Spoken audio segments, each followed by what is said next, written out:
قیدیوں میں محمد رسول اللہ صلی اللہ علیہ وسلم کے داماد بھی تھے، حضرت ابو العاص بن ربیع،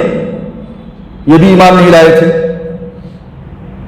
اور ان کو اللہ کے رسول نے چھوڑ دیا۔ واقعہ آپ کے سامنے اس سے پہلے بھی آ چکا ہے کہ زینب جو بڑی صاحبزادی تھی اللہ کے رسول کی، اور مکے کے اندر ان کا نکاح ہو چکا تھا، اور حضرت ابو العاص جو تھے یہ حضرت خدیجہ رضی اللہ تعالی عنہ کے گویا کہ سمجھیے بھانجے تھے، حضرت خدیجہ کی بہن کے لڑکے تھے ابو العاص۔ اللہ کے رسول نے فرمایا کہ اگر تم لوگ اس بات کی اجازت دو کہ میں اپنے داماد کو چھوڑ دوں، جانے دوں اور کچھ نہ لوں،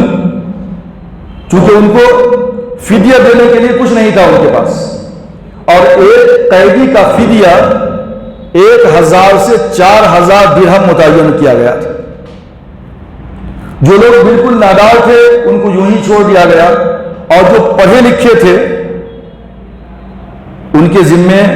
مدینہ کے 10 بچوں کی پڑھائی لکھائی کا ذمہ دیا گیا کہ 10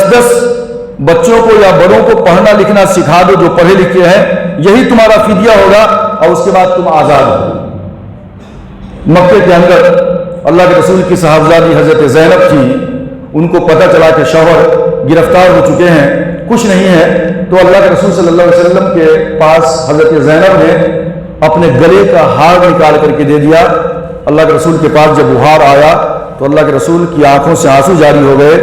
اور اللہ کے رسول کو اصل میں خدیجہ کی وہ محبت جو 20-25 سال پہلے کا واقعہ تھا کہ شادی کے موقع سے ماں نے اپنی بیٹی کو بطور تحفہ کے اپنا ہار پیش کیا تھا، یہ وہی ہار تھا۔ اللہ کے رسول کو خدیجہ کی یاد آ گئی اور آنکھوں سے آنسو جاری ہو گئے، اور صحابہ سے مشورہ کیا کہ اگر تم کہو تو میں یہ ہار بھی اپنی بیٹی کو واپس کر دوں۔ صحابہ کرام رضوان اللہ تعالی علیہم اجمعین نے اپنے سر تسلیم کو خم کر دیا، اور اللہ کے رسول نے ابو العاص اپنے داماد کو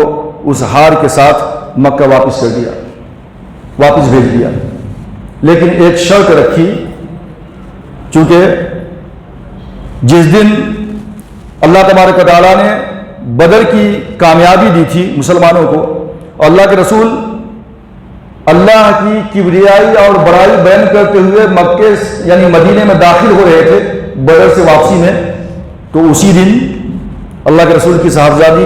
حضرت رقیہ رضی اللہ تعالی عنہ کو لوگ جنت البقیع کے اندر ان کی قبر کے اندر مٹی ڈال رہے تھے۔ آپ کو معلوم ہے کہ حضرت عثمان غنی رضی اللہ تعالیٰ عنہ میدان بدر میں شریک نہیں ہوئے تھے، جنگ بدر میں اللہ کے رسول نے ان کو مدینے میں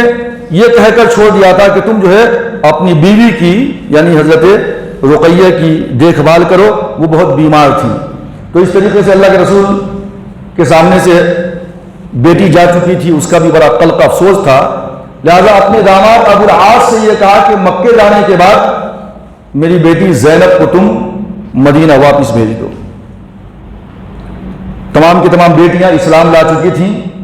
لیکن جو ابو العاص تھے یہ ابھی تک ایمان نہیں لائے تھے۔ ابو العاص گئے، کئی سالوں کے بعد فتح مکہ سے پہلے اپنا بہت سارا سرمایہ جمع کر کے ملک شام تشریف لے گئے تجارت کے لیے، اور جب وہاں سے واپس آ رہے تھے تو مدینہ کے جو صحابی تھے انصار مہاجرین، میں نے آپ سے گزشتہ کہا تھا کہ اللہ کے رسول جو ہے 10 کی 12 کی 20 کی 50 کی ٹکڑیوں کے اندر بھیجا کرتے تھے ان شاہراہوں کے اوپر کہ جن شاہراہ سے مکہ والے تجارت کی غرض سے ملک شام جایا کرتے تھے، اور مکہ والوں کو سب سے بڑا غرور یہی تھا،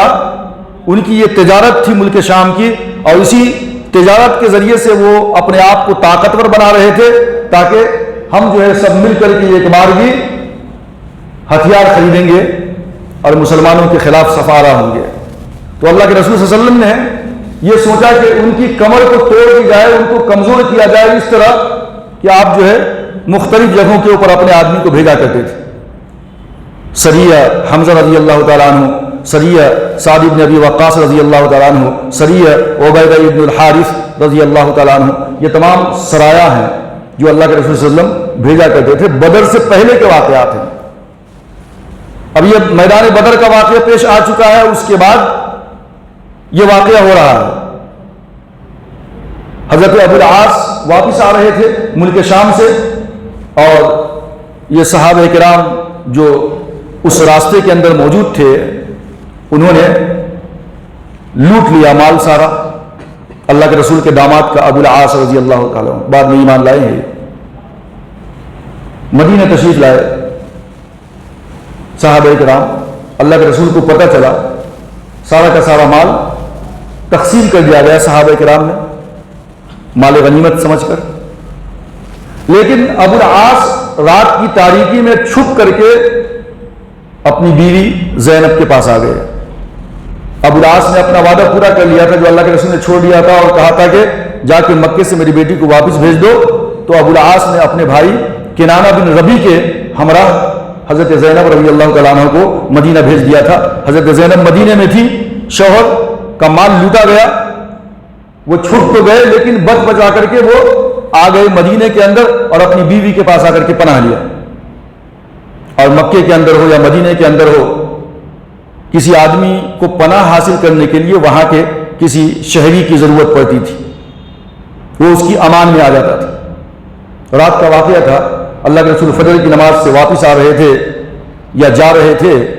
تو کچھ خواتین تھیں، اور انہی میں سے حضرت زینب رضی اللہ تعالیٰ عنہ تھیں، اور انہوں نے آواز لگا کر کے یہ کہا کہ میں نے ابو العاص کو اپنی پناہ میں رکھا ہے. اللہ کے رسول کو پتہ چلا تو اللہ کے رسول صلی اللہ علیہ وسلم نے صحابہ کرام سے مشورہ کیا، اور پھر سے جتنے بھی مال لوٹے گئے تھے ابو العاص کے، صحابہ سے مشورہ کرنے کے بعد کہ یہ تمام کے تمام مال ان کو واپس کر دیا جائے. صحابہ کرام نے پھر سے اپنی گردنیں جھکا دی اور پورا کا پورا مال ابو العاص کے حوالے کیا گیا. ابو العاص واپس مکہ گئے، لیکن اللہ کے رسول صلی اللہ علیہ وسلم کا یہ تیر، یہ آپ کے کا جو اخلاق تھا ابو العاص کے تئیں، یہ خالی نہیں گیا. ابو العاص کے دل کے اندر محمد رسول اللہ صلی اللہ علیہ وسلم کی محبت، آپ کے اخلاق و کردار اور اسلام کے جو محاسن ہیں وہ ان کے دل میں گھر کرتے چلے گئے. جب یہ مکہ واپس گئے اپنے سارے مال کو لے کر کے، حضور کے اخلاق کو دیکھا، تو وہاں جانے کے بعد جتنے بھی لوگوں کے جو مال ان کو دینا تھا واپس، سب کا حساب کتاب برابر کر دیا. اور اس کے بعد علی الاعلان انہوں نے مکہ والوں کے سامنے یہ کہا کہ میں نے اسلام قبول کر لیا ہے، اور اب جو ہے میں جا رہا ہوں